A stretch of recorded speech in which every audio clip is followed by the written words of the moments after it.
Assalamualaikum warahmatullahi wabarakatuh.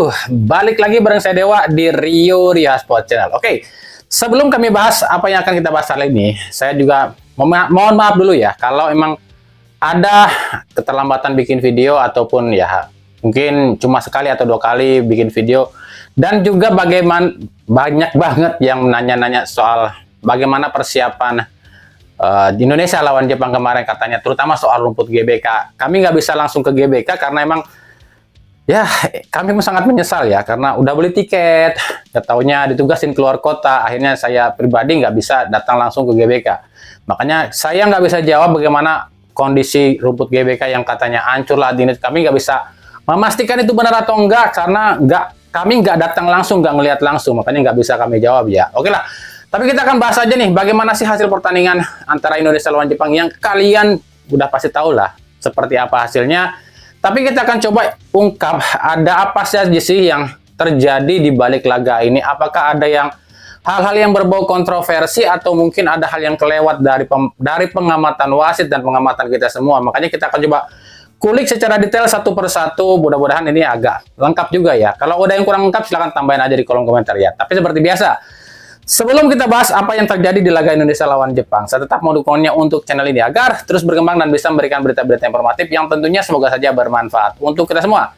Caranya masih sama, cukup dengan klik subscribe, aktifkan juga notifikasi loncengnya, like, share, dan juga komen. Oke lah, kita langsung aja coba bedah apa sih yang terjadi di laga antara Indonesia lawan Jepang di kualifikasi Piala Dunia round 3.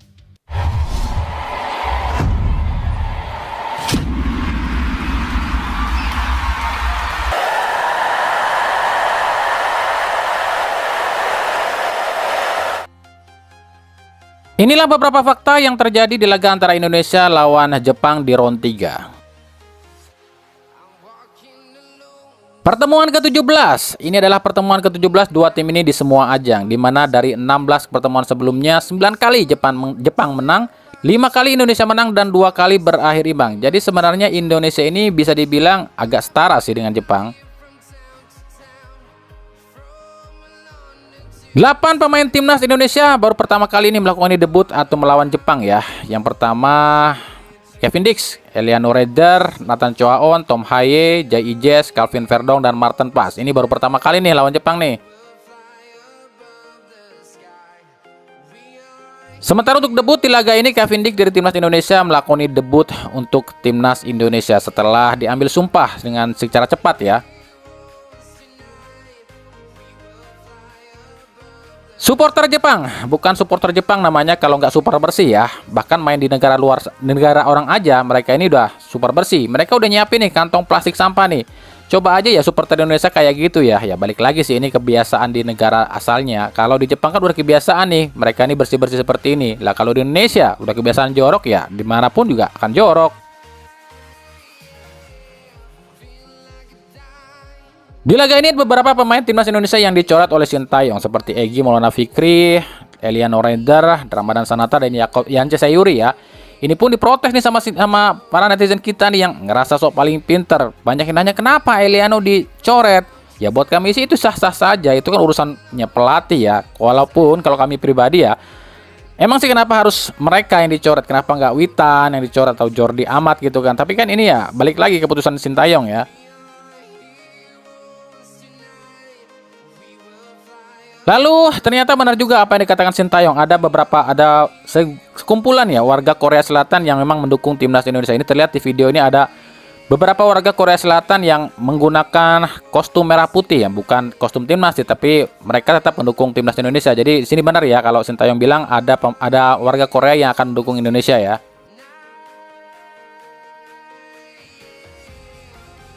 Lalu soal peluang Ragnar Oratmangun di menit ke-7 ini sangat benar-benar disayangkan ya, sebab ini kesempatan satu-satunya timnas Indonesia yang sangat matang lah. Ini 90% jadi gol nih. Cuman ya kita nggak bisa juga nyalain Ragnar juga karena kondisi hujan dan juga situasi juga sih.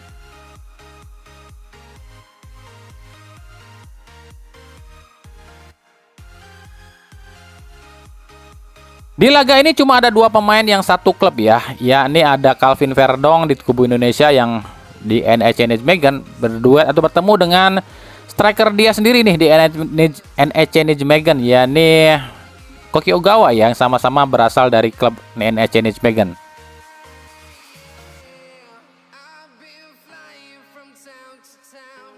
Lalu soal gol bunuh dirinya Justin Hubner nih, meskipun dihitungnya itu golnya dari Koki Ogawa, tapi memang kelihatan banget itu di situ sentuhan terakhir dari Justin Hubner. Ini jadi gol bunuh diri kedua Justin Hubner nih ke gawang Jepang malahan ya. Karena sebab di Piala Asia kemarin Justin Hubner pun juga melakukan gol bunuh diri ke gawang Jepang.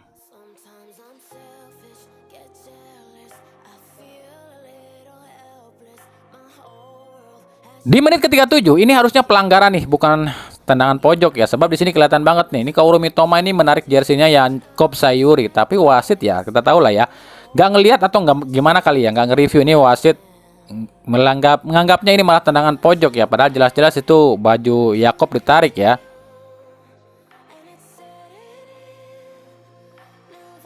Kemudian gol Minamino di menit ke-37. Ini gol ketiga Minamino di ajang di round 3 ini ya. Dan lagi-lagi nih, sektor kanan yang selalu dieksploitasi nih oleh para pemain Jepang. Hingga akhirnya ya, mau nggak mau Sintayong harus memasukkan Sandy Walsh. Sebab ya kelihatan rapuh banget nih. Cuman ya ini gol yang bagus buat kami. Mungkin gol ini kiper manapun akan sulit ya. Gol super cepat sih.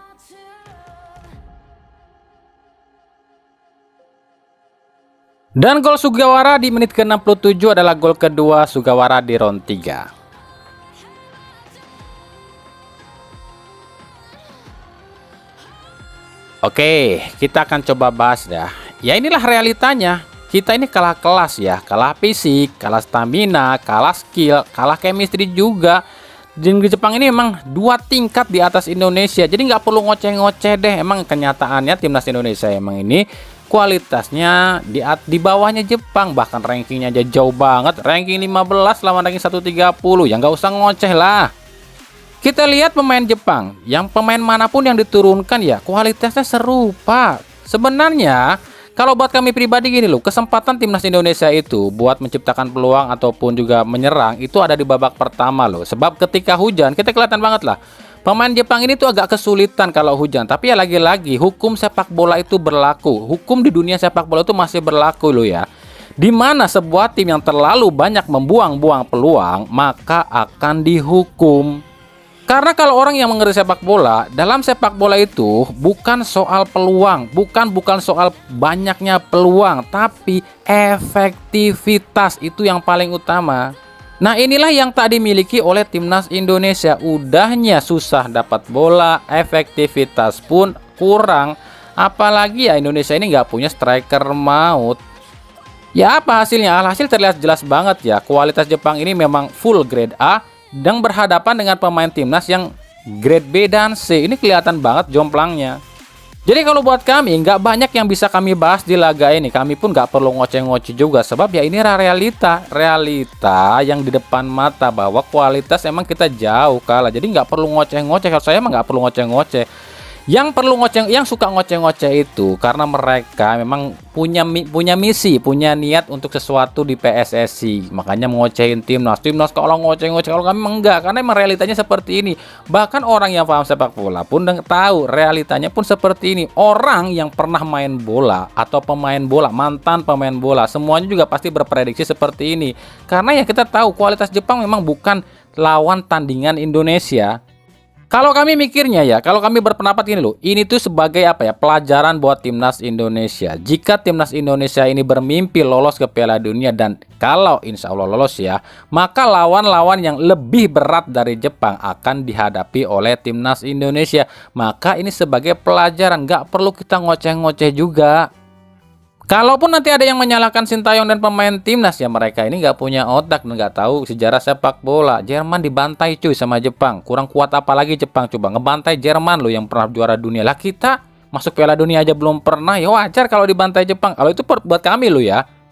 Tapi bukan berarti kami pun nggak meneliti di laga ini ya. Di laga ini kami bilang ada beberapa pemain yang memang di bawah performa seperti Rafael Struwijk, Witan Sulaiman, Nathan Choaon, bahkan seorang Tom Haye dan Martin Pas di laga ini turun semua performanya.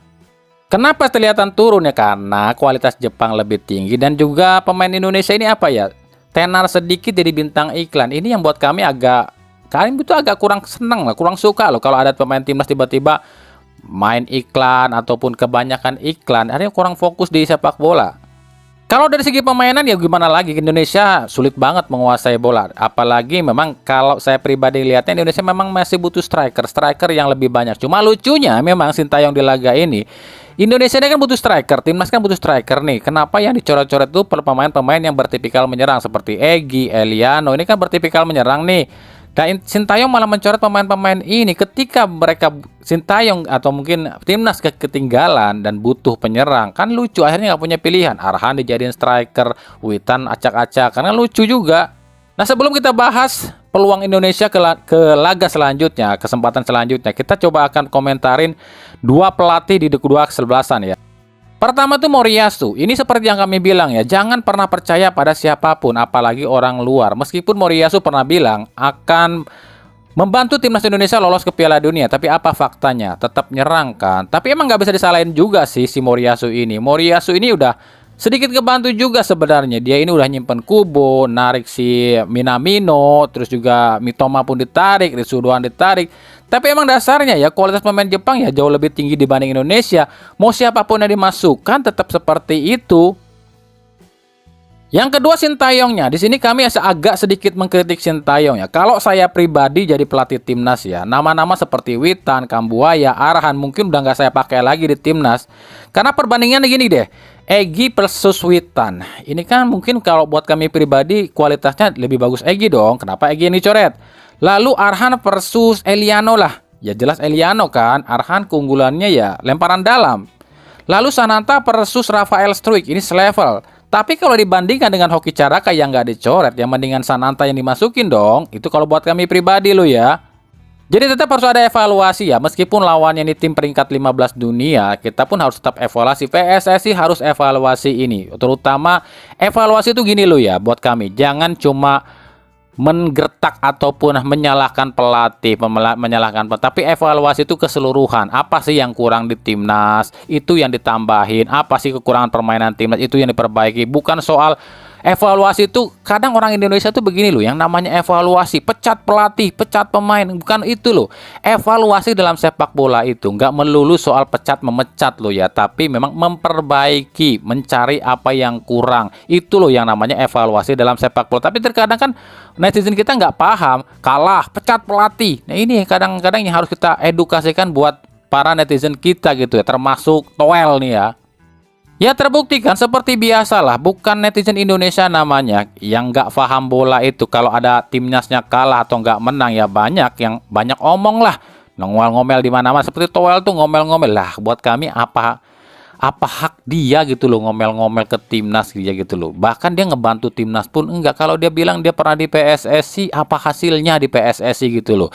Di PSSI aja tim PSSI ini di banned loh waktu zamannya dia. Lah sekarang dia ngomel-ngomel ngoceh-ngoceh nyalain Sintayong gini loh, minimal ngasih solusi gitu loh, minimal kontribusi, minimal ngirim doa, nggak usah ngoceh-ngoceh kayak gitu. Kecuali kalian Toel dan pasukannya dan orang-orang yang ngoceh-ngoceh itu pernah mengharumkan nama bangsa, minimal pernah bawa juara gitu. Ini mungkin masih bisa dibilang wajar kalau mereka ngomel-ngomel. Lah mereka aja nggak ada kontribusinya kok buat timnas, kok ya berani-beraninya gitu ngomel-ngomel kayak gitu. Ini buat kami apa ya, kayak ODGJ kelihatannya malahan. Lalu bagaimana peluang timnas Indonesia selanjutnya? Ya semakin berat buat kami. Indonesia terpuruk di dasar klasemen ya. Dengan sisa 5 pertandingan lagi kami pikir ya ini hal yang agak mustahil bisa lolos langsung sebagai runner up. Kalau prediksi kami mentok-mentoknya ya paling masuk ke round 4. Meskipun ya kita sama-sama tahu lah, ramalan-ramalan itu Indonesia tetap lolos ke Piala Dunia. Tapi kan kita nggak bisa berpercaya langsung sama yang namanya ramalan. Yang penting kita ngasih doa dan juga terus mengkritik PSSI agar memperbaiki skuad timnas. Dan kita lihat nanti seperti apa perbaikan dari PSSI untuk timnas Indonesia ya, khususnya lini depannya.